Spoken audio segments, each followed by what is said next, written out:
किसी गांव में एक किसान के पास एक बहुत प्यारी सी गाय थी जिसका नाम देवकी था। परंतु वो किसान बहुत ही जालिम था। वो देवकी गाय को बहुत मारता था। किसान पूरा दिन उस गाय का दूध निकालता रहता था और फिर भी देवकी गाय को बहुत मारा करता था। बेचारी देवकी गाय अपने मालिक से बहुत ज्यादा परेशान थी।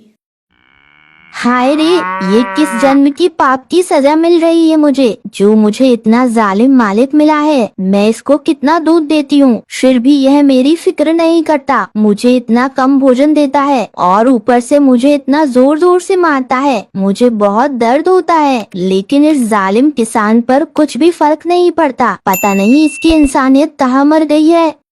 परंतु देवकी गाय ने अब यह फैसला कर लिया था कि अब वो ऐसी जिंदगी और नहीं गुजारेगी। बस अब और नहीं, मैंने अब फैसला कर लिया है। मैं अब इस किसान के साथ बिल्कुल नहीं रहूंगी। अपना पूरा जोर लगाकर आज रस्सी तोड़ दूंगी और फिर यहाँ से भाग जाऊंगी हमेशा के लिए, और फिर कभी दोबारा लौटकर यहाँ नहीं आऊंगी।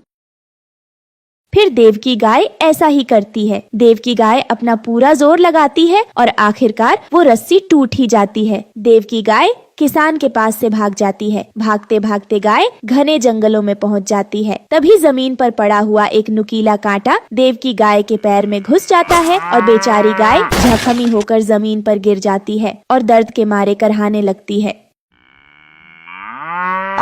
बहुत दर्द हो रहा है, मुझे बहुत दर्द हो रहा है। ये इतना नुकीला कांटा मेरे पैर में घुस गया, मेरा तो खून भी निकल रहा है। कोई है यहाँ पर, कोई है? मेरी मदद करो, कोई मुझे बचाओ।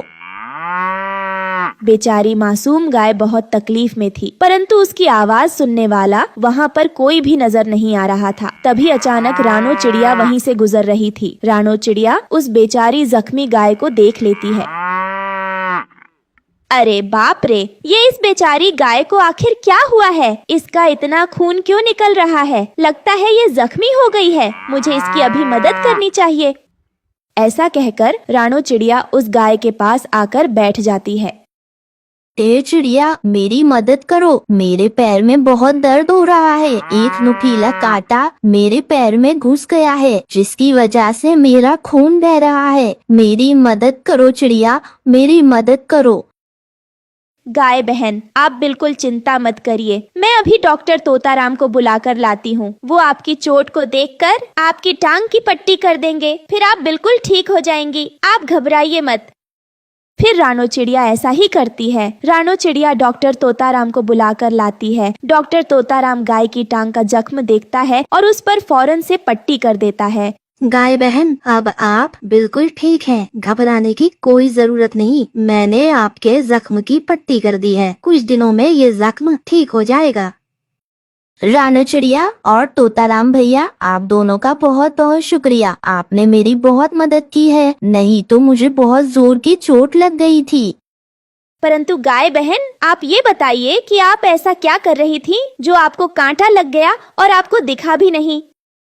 रानो चिड़िया, मेरा मालिक एक किसान है, परंतु वो किसान बहुत जालिम है। वो दिन भर मेरा दूध निकालता है और मुझे खाने को भी कुछ भी नहीं देता और उल्टा मुझे मारता भी है। इसलिए मैंने सोचा कि उसको छोड़कर मैं जंगल में भाग जाऊंगी। जब मैं भाग रही थी तो ना जाने कहां से ये कांटा मेरे पैर में घुस गया और मैं जख्मी हो गई। वो तो आज आप सही समय पर आ गई। आपने बिल्कुल सही किया गाय बहन। आपको ऐसे जालिम किसान के साथ नहीं रहना चाहिए था। जिस इंसान की आप इतनी मदद कर रही हो, उसको तो आपका एहसानमंद होना चाहिए था। हाँ रानो चिड़िया, लेकिन मुझे लगता है कि वो किसान मुझे ढूंढता हुआ इस जंगल में जरूर आएगा। गाय बहन, चिंता मत करिए, आप मेरे साथ चलिए। वो किसान आपको ढूंढता हुआ आएगा, पर आपको ढूंढ नहीं पाएगा। आप मेरे साथ ही रहिएगा, वहाँ पर आपकी जान को खतरा नहीं होगा।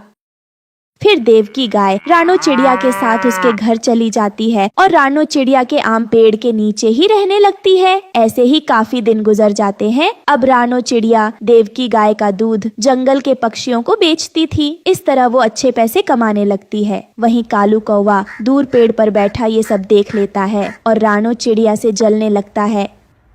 अरे वाह, इस रानो चिड़िया की तो इस गाय से बड़ी अच्छी दोस्ती हो गई है। हमेशा ये दोनों साथ ही नजर आती हैं। रानो चिड़िया बहुत चालाक है, हमेशा सबको अपना दोस्त बनाकर उनसे फायदा उठाती है, पर ज्यादा दिन नहीं। मैं इस रानो चिड़िया की ये खुशी जल्द ही छीन लूंगा।